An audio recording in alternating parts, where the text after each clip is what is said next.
So recently I had the fortune of getting my hands on the latest wave of DC Collectibles Doomsday Clock action figures. Those of you who are familiar with my channel will know that I've already previously reviewed the Dr. Manhattan / Ozymandias 2-pack, as well as the Rorschach and Mime 2-pack.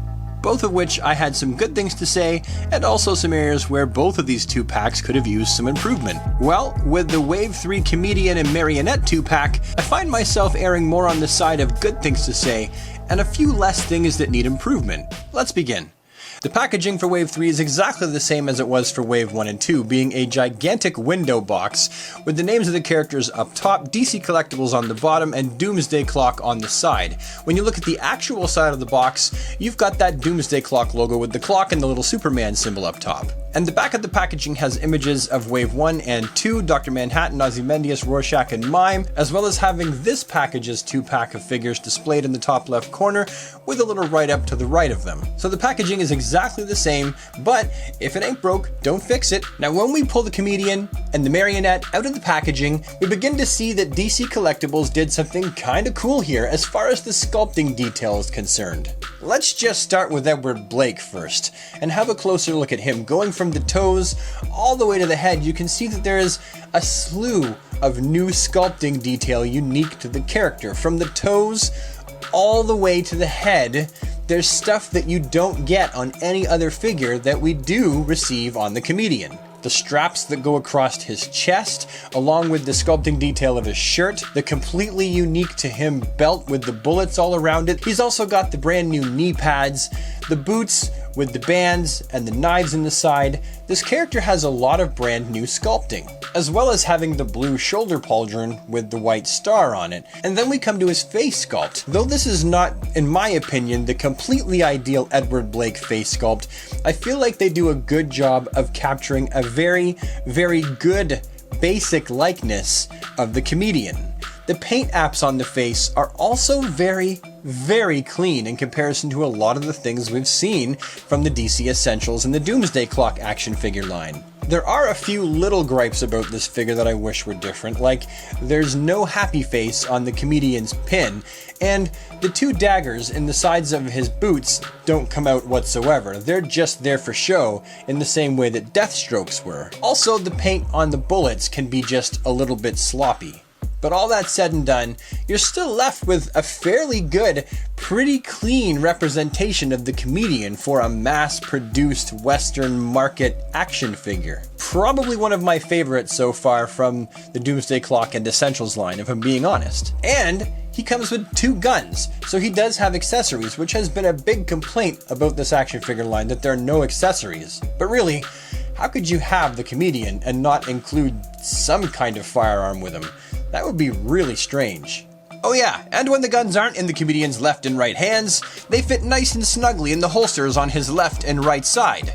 Perfect. So taking all of this into account, just for the Comedian, I feel like he is an excellent representation of the character. And then we move on to the Marionette. And we're going to start with her head first, because I want to draw attention to the fact that, for one, this face, in my opinion, actually does very much look like her, and then how clean the paint apps are with this action figure's face. I feel like, again, in the same way as the Comedian, they actually made an attempt to give us a nice, clean face paint. And the hair itself is made out of a soft rubber, and you can move it out of the way and see that they actually included her ears too.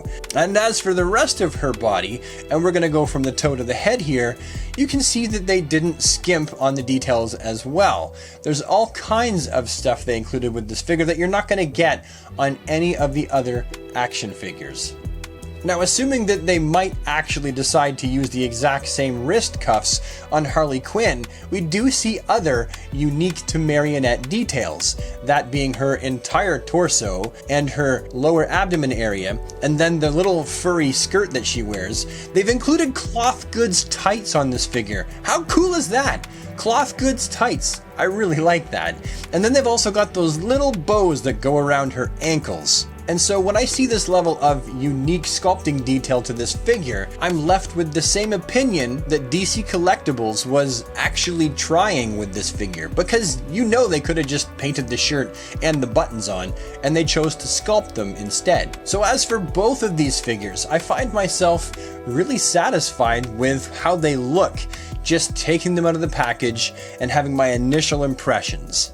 I feel like both of these figures are going to be two of the standout figures from the Essentials / Doomsday Clock series of figures. Now the articulation for both of these figures, and I'm going to do them together and separate at some points, both of their heads are on a ball joint that's also on a hinge. So there's actually a pretty good range of movement for both of these characters. Their shoulders are also both on swivel hinges, so they go out and up and around and behave like a swivel hinge should. They've both got bicep swivels that spin and double jointed elbows that crunch. They swivel at the wrist, and they've also got a wrist hinge. The Comedian's got a classic action figure ab crunch, crunching down and crunching up, while the Marionette has her chest and torso area on a ball joint, and you can see that she spins around and there is a lot of articulation options there as well. But the Comedian also has a waist swivel, which the Marionette doesn't have. Both of these figures have ball jointed groins where the legs can splay right out. Only the Marionette's ball jointed groin is definitely hindered by her furry skirt, while the Comedian actually has a whole lot more articulation from the groin. They've both got rotating thigh cuts, and they've both got double jointed knees, and they both have rotation below the knee. And then the ankles on these figures is the basic to-be-expected Essentials-style ankle articulation with the swivelly ball hinge. That there's a lot of articulation, but they can also be a pain in the butt to get in the right place. But lucky for us, I got the ankles stabilized pretty quickly with this one because, as you can see, he's standing up next to another William Blake Comedian action figure. It's the Mattel Black Freighter version. And man, oh man, that Mattel one is so much smaller. And then here's a side-by-side shot of all of the more classic-looking Watchmen characters from Doomsday Clock, and you can see they're all pretty much the same size, although the variance in how they look is definitely there because of Ozymandias' cloak, and the Comedian's giant shoulder pad, and Rorschach's completely rubber trench coat. So overall, out of all 6 Doomsday Clock action figures, I gotta say, this is A, the 2-pack that I've been the most satisfied with, and B, the figures that I think turned out overall the best. Aside from Rorschach, I think that Rorschach looks absolutely fabulous. But these two together make for a very, very solid 2-pack, at least in my opinion. Now, if I did have 2 things that I wanted to mention about these figures that I wish they had done differently, it would be that A, the Comedian's shoulder pauldron just pops off when you move his arm too far up because it's only lightly attached by these 2 little nubs on the inside of the shoulder pauldron, and that the Marionette's hands are stuck in that open position. And I understand why. It's because she uses that thin razor wire to kill her victims. And so having the hands open makes complete sense when you look at it in that light.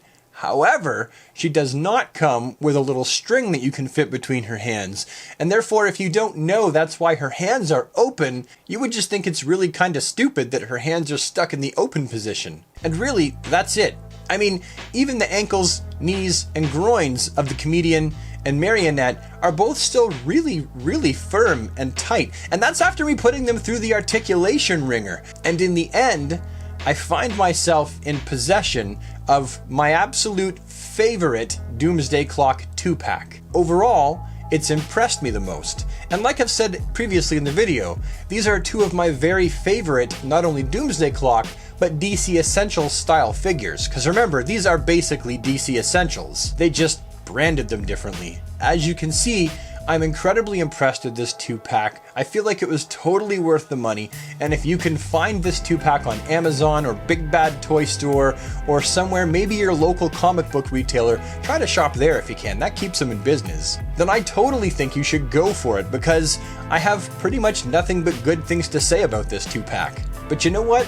These are just my opinions. I'm just one reviewer, and I'm sure you're going to have your own ideas as well. So please leave them down in the comment section below because I'd actually like to hear from you. And while you're at it, if you like, take some time to leave a like, subscribe to the channel, and doink the bell so that hopefully you never miss a video. And I guess with that we're done. So thank you so much for taking the time to watch, super friends, and take care.